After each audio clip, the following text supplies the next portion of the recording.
On the afternoon of May 29, 1962, Norma Penjerek, a young 16-year-old teenager, left her private English teacher's house heading towards her home, about 20 blocks away. She never arrived. Norma belonged to a middle-class family of Jewish origin. She was the only child of Enrique Penjerek, a municipal employee, and Clara Brightman, a nurse. They lived on Avenue Juan Bautista Alberti 3252, on the border of the neighborhoods of Floresta and Flores, in the city of Buenos Aires. These were times in which Argentina experienced successive military governments. President Arturo Frondizi had been overthrown by a military coup, and José María Guido was governing. It was a period when violent anti-Semitism had taken hold in several sectors of Argentine society, following the kidnapping of Adolf Eichmann 2 years earlier. This event fueled the narrative that the Nazis' abduction was an action by the international Jewish conspiracy against the country. On that day, May 29, Norma took her English class between 7:10 and 7:45 p.m. at the home of her teacher, Perla Stazauer de Prelatansky, on Avenue Boyaca 420, who was the last person to testify to having seen her. After the class ended, she decided to walk back home, a journey of 20 to 25 minutes, as that day there was a bus strike in line with a strike decreed by the CGT. At 9 o'clock in the evening, Norma had not yet arrived home. Her worried mother began calling acquaintances, but no one had seen her. She then called Norma's best friend, Ida Robles, who had also not seen her. Close to midnight, Enrique Penjerek went to the 40th police station to report his daughter's disappearance. Hospitals and clinics in the city were searched, ruling out the possibility of an accident. 10 days later, the Penjereks published an advertisement with Norma's photograph asking for information about her whereabouts, but received no clear answers. Norma was a shy and quiet girl, studying in the 5th year of high school at the Girls' Lyceum No. 12, and she planned to study dentistry. Her life was that of any young person of her age at the time. She admired Elvis Presley and wrote poetry in her free time. Occasionally, she went to the cinema with a school friend and visited a cousin in Lomas de Zamora. On Sunday, July 15, 7 weeks after her disappearance, the dog of one of the guards of the Phytotechnical Institute of the National University of La Plata, in Yavalol, sniffed something semi-buried in the grounds used for crop experiments. When the guard saw what it was, he found that the fingers of a semi-decomposed buried corpse were emerging from the mud. The initial steps to identify the body were extremely clumsy. The police worked poorly.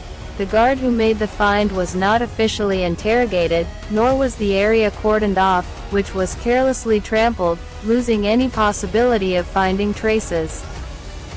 Some items of clothing were found near the body: a brown sweater, a light blue petticoat, and a bra. The first autopsy determined that it was a young woman in her 20s, about 1.65 meters tall. She had been strangled with wire, and her superior vena cava had been severed with a cutting instrument. The deceased was several years older than Norma and 10 centimeters taller. The clothing found around the corpse did not match the description of what Norma was wearing when she disappeared.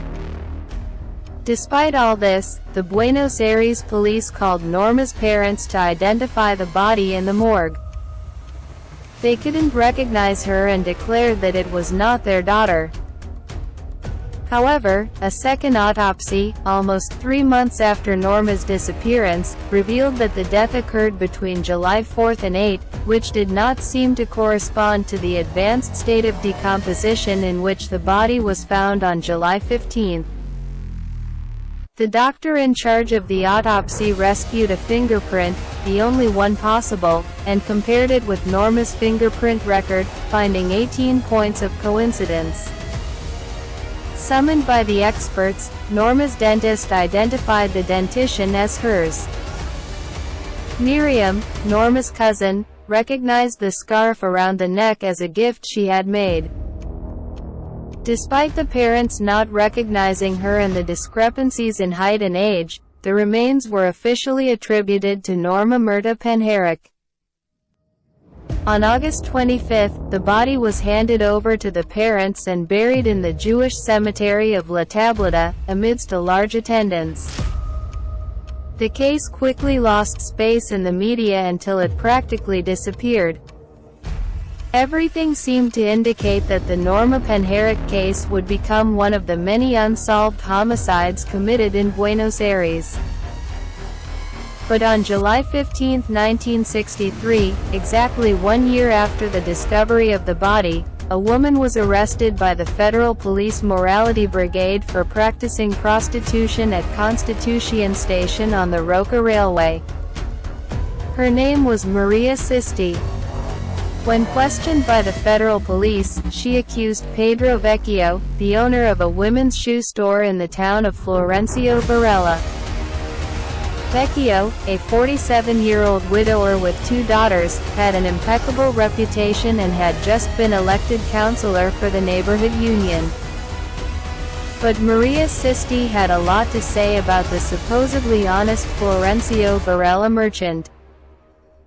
According to her, Pedro Vecchio and Laura Muzzio de Villano, the owner of a boutique a few meters from Vecchio's business, ran a white slave trade organization, which organized parties for wealthy citizens and influential politicians. Sisti had participated in one of these orgies and had seen several girls there, including Norma Myrta Penjerek. 3 prostitutes who had participated in such parties were arrested and also confirmed the accusation. There were no traces of Pedro Vecchio, who seemed to have fled. However, on September 23, he voluntarily presented himself to the police claiming his innocence. According to him, he had never seen Norma Myrta Penjerek. With such a resonant issue, sensationalist